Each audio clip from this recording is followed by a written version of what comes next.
You're watching News 25. Local coverage you can count on.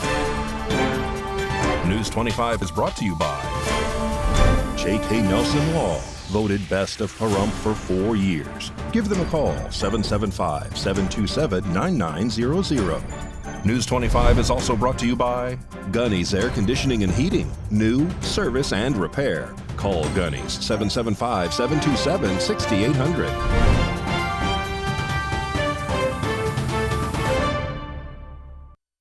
Hello and welcome to this edition of News 25. I'm Unat Gentry. Thanks for joining us on 8th Country Radio, and we're also streaming at KPVM.TV. We're also on your Roku devices. It is Tuesday, November 19th.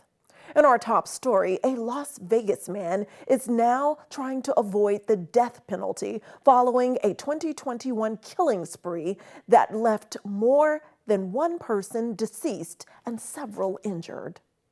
A 33-year-old man, John Anthony Carrillo, has accepted a plea deal in connection to the violent crime spree that took place in the summer of 2021, which included multiple murders, a kidnapping, and several robberies. According to court records, Carrillo agreed to a guilty plea of 20 charges, including 3 counts of murder, 1 count of attempted murder, as well as charges for robbery, kidnapping, burglary, and assault. Carrillo will avoid the death penalty and is set to be sentenced on the agreed-upon charges. His arrest follows a series of violent incidents that left one person dead in a Las Vegas apartment shooting in July of 2021. He was also linked to fatal shootings of 2 men in separate incidents in August of the same year. Additionally, he was involved in a shooting at a convenience store in June of 2021, where the victim survived. Carrillo had been released from a California prison just months before the crime spree began, and has a documented history of violence. He remains in custody at the Clark County Detention Center and is expected to spend the rest of his life in prison without the possibility of parole. And shortly after U.S. President Joe Biden lifted the restrictions of long-range missiles being launched into Russia, it's been reported that Ukraine has shot 6 long-range missiles into Russian territory. Ukraine has reportedly fired U.S.-made long-range ATACMS missiles into Russia for the first time, following the Biden administration's decision to lift restrictions on their use. This marks a significant escalation in the ongoing conflict, with Moscow vowing to respond accordingly. Russia's defense ministry claimed Ukraine launched 6 ATACMS missiles targeting the southwestern Bryansk region overnight. According to Russian officials, debris from the missiles caused a fire at a military facility. The other 5 were allegedly intercepted. Ukrainian President Volodymyr Zelensky, without directly confirming the attack, stated, "We now have ATACMS, Ukrainian long-range capabilities, and we will use them." The strike reportedly targeted an ammunition depot in the Bryansk region near the city of Kharkiv. Residents in the area reported hearing explosions, and videos circulating online captured flashes and detonations, suggesting significant impacts. Ukraine's general staff announced it had struck a military arsenal but did not specify the weapons used. The deployment of ATACMS missiles has drawn sharp criticism from Moscow. Russian Foreign Minister Sergei Lavrov, speaking at the G20 summit in Rio de Janeiro, accused the West of fueling escalation. He said, "Without the Americans, it is impossible to use these high-tech missiles, as Putin has repeatedly said."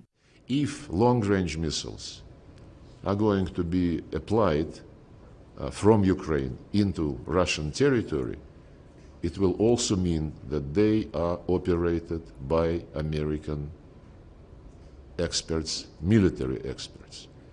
And we will be taking this as a qualitatively new phase of the Western war against Russia, and we'll react accordingly.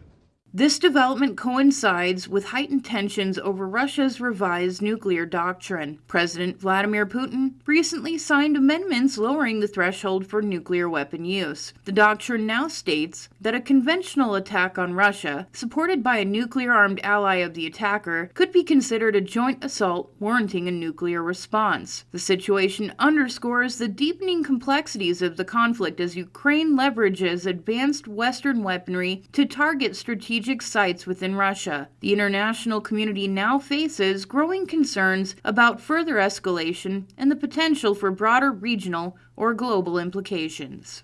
And turning back now to local news, the Nye County Board of Commissioners discusses the viability of continuing its ICE contract, citing concerns over rising costs and the lack of medical provider agreement, and the financial burden that could be placed on taxpayers. At the most recent Board of Commissioners meeting, the discussion of the status of the agreement with Immigration and Customs Enforcement for the detention of ICE inmates was discussed. The county currently does not have an active contract with ICE. Since the original agreement was established in 2020, revenue from the contract has remained relatively stable, though fluctuations have occurred due to uncertainty around inmate bed guarantees. Additionally, a previously negotiated increase in the bed rate, which was supposed to take effect in August, has been delayed due to holdups with the new Department of Homeland Security (DHS) contract, further complicating the county's financial outlook. Nye County operates 2 detention facilities, one in Pahrump and the other in Tonopah, the latter of which was reopened to house ICE detainees. However, the county is facing rising costs for medical care, food services, and facility maintenance, and the revenue generated from ICE detainees is not sufficient to cover these expenses. The increased bed rate would offset some costs but only cover direct expenses like inmate care, not indirect costs such as maintenance, IT, and administrative overhead. In addition, the county's jail bond, which requires an annual debt service of $1.1 million, is not covered by ICE revenue, leaving taxpayers to shoulder much of the financial burden. Sheriff Joe McGill explained that the county is currently in violation of the ICE contract due to the lack of an agreed-upon medical provider, a requirement for the contract to remain valid. As a result, there are no ICE detainees currently housed in county facilities. Public comments during the meeting expressed concerns about the financial impact of the contract on taxpayers and the appropriateness of housing ICE detainees in Nye County. Following these discussions, a motion was made to discontinue the ICE contract and direct staff to review all aspects of the agreement moving forward. And just weeks after the election, several opinions are out there. We'll hear from top state officials here in Nevada after this break.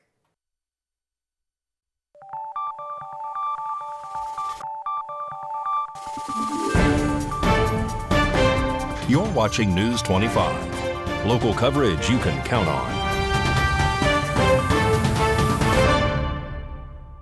Welcome back to News 25.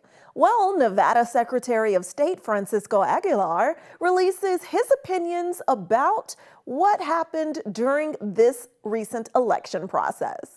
The Nevada Secretary of State, Cisco Aguilar, has commented on the 2024 election cycle for its significant voter turnout and the successful execution of a new voter registration and election management system. His remarks follow a recent certification of the election results across Nevada's 17 counties. Aguilar expressed his gratitude to voters, stating, "I would like to thank voters across Nevada for making the 2024 general election such a success. For years, I have been saying Nevada runs some of the most secure, transparent, and accessible elections in the country, and now our whole state has come together to show how true that is." He also acknowledged the essential role of the election administrators, saying, "None of this would be possible without the tireless work of our election administrators across Nevada. Whether they are engaged year-round in preparing and executing the election, or serving as poll workers on election day, these individuals are truly the unsung heroes of democracy, and we can't thank them enough." While celebrating the achievements, Aguilar recognized that there is always room for improvement, saying that "we know that everything wasn't perfect, but there is always more that can be done." The Nevada Supreme Court is scheduled to certify the election results on November 26th, with the Electoral College set to meet on December 17th. Now it's that time of the week when our Las Vegas 25 news correspondent, Maria Centers, joins us, and she's coming to us today from Nellis Air Force Base with the latest in military coverage throughout southern Nevada.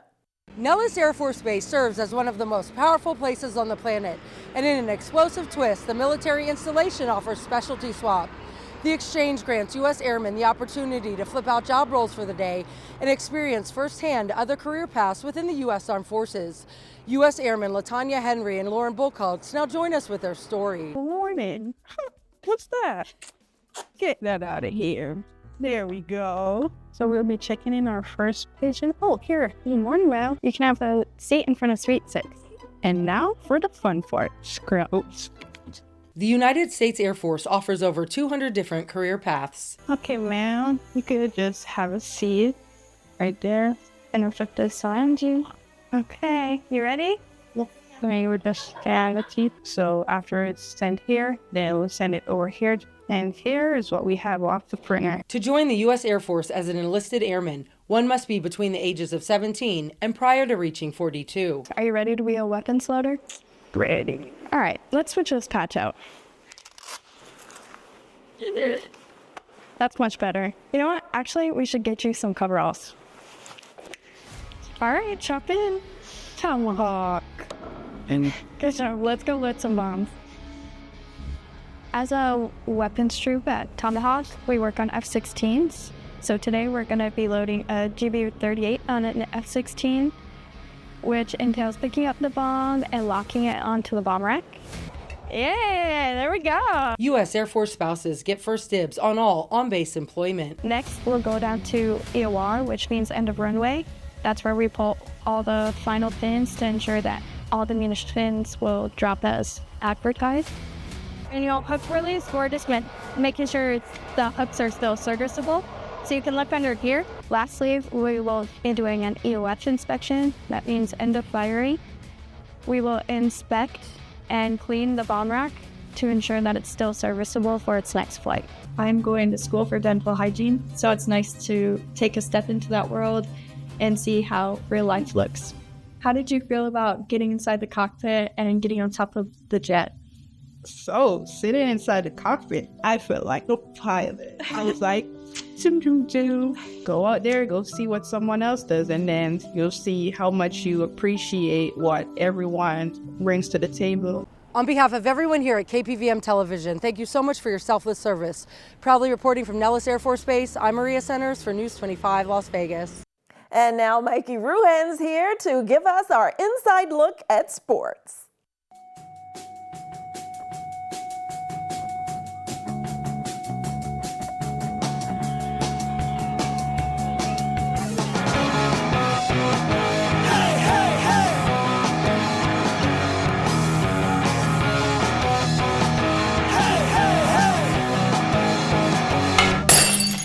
Time now for your News 25 look at sports and streaming at KPVM.TV and now on Roku devices.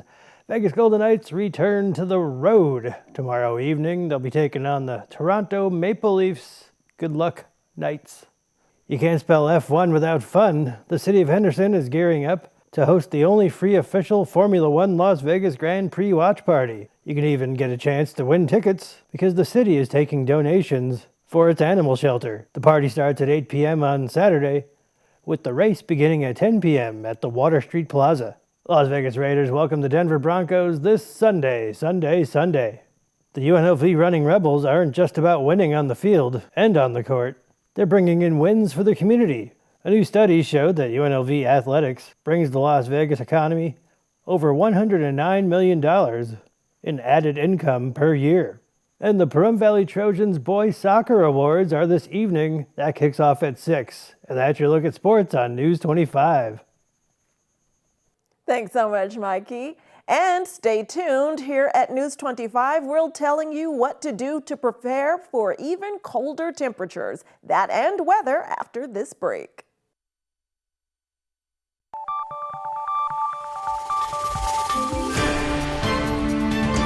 You're watching News 25. Local coverage you can count on. News 25 is brought to you by Mountain West Lawyer, Injury Attorneys, 727-9500. Welcome back. Well, temperatures in the area are already dropping and even colder weather is quickly approaching. So Valley Electric Association and Fire Chief Scott Lewis are sharing some important tips that we need to know whenever we're using a space heater. This segment of News 25 is brought to you by Valley Electric and its family of companies focused on serving our members. We're better together.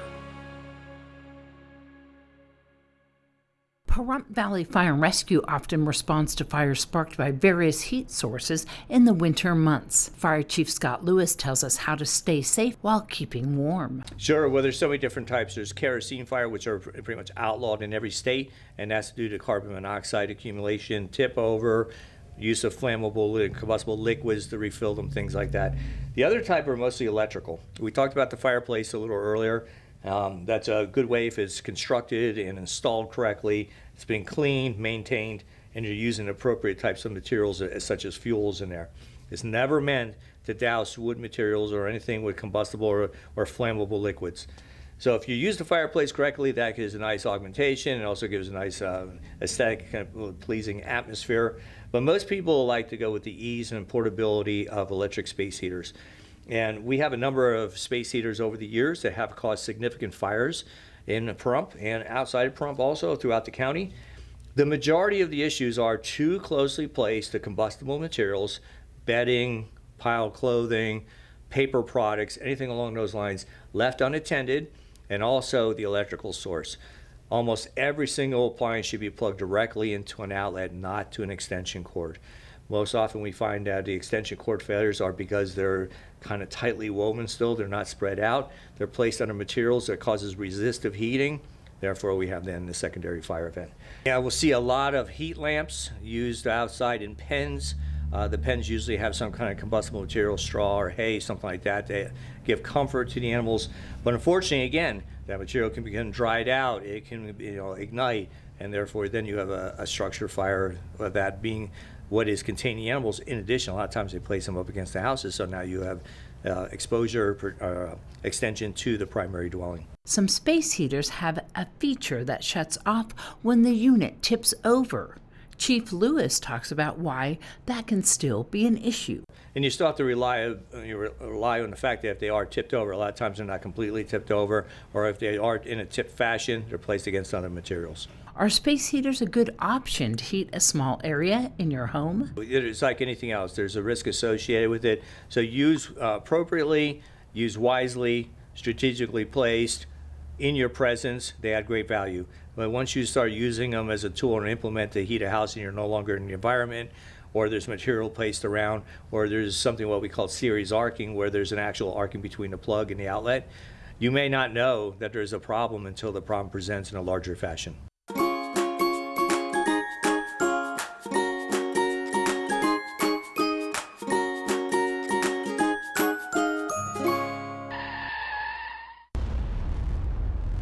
News 25 WeatherCam is brought to you by Lerner and Rowe Injury Attorney's Office in Pahrump.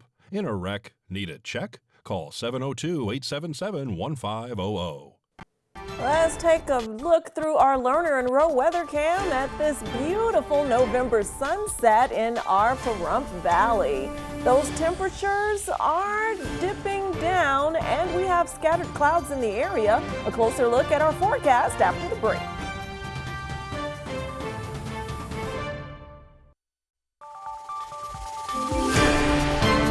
News 25 weather is brought to you by Desert View Hospital.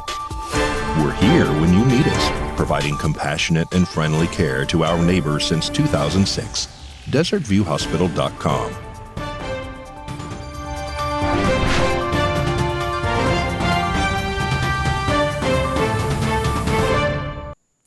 Good evening, Nevada. I'm Kaylee Bentler in the News 25 Weather Studios. Let's check out our regional weather. Up in Fernley, we saw 46, 49 in Fallon, 47 Carson City, 41 in Tonopah, 43 Goldfield, 53 in Beatty, 58 Amargosa, 56 Las Vegas, and 68 in Death Valley, but over in our paradise of Pahrump. We're currently at 51 degrees with clear skies. Saw a high of 56. Winds in the east-southeast 4 miles per hour, humidity 14%, and the sun rose at 6:25. but we caught a beautiful sunset. It's already set at 4:32 p.m. Expect humidity at 22%, winds east 4 miles per hour with a low of 33, very chilly. We got some scattered clouds tonight as well. As for the rest of the week, we're seeing 66 tomorrow, 70 on Thursday. Friday we got 71, but say goodbye to it. The temperatures slowly go down and scattered clouds roll in. Seeing weather twins 61 degrees Sunday and Monday, and then Tuesday at 62. Yeah, it's chilling out there. And that's your look at the weather. Back to the desk. Here's Unette.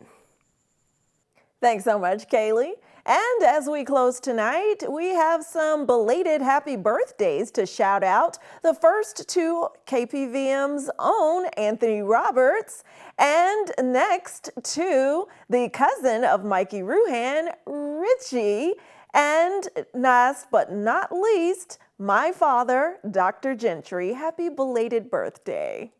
Well, that does it for this edition of News 25. I'm Unette Gentry, and from all of us here at KPVM and 8th Country Radio, thanks for tuning in, and we'll see you on the air next newscast. Good night.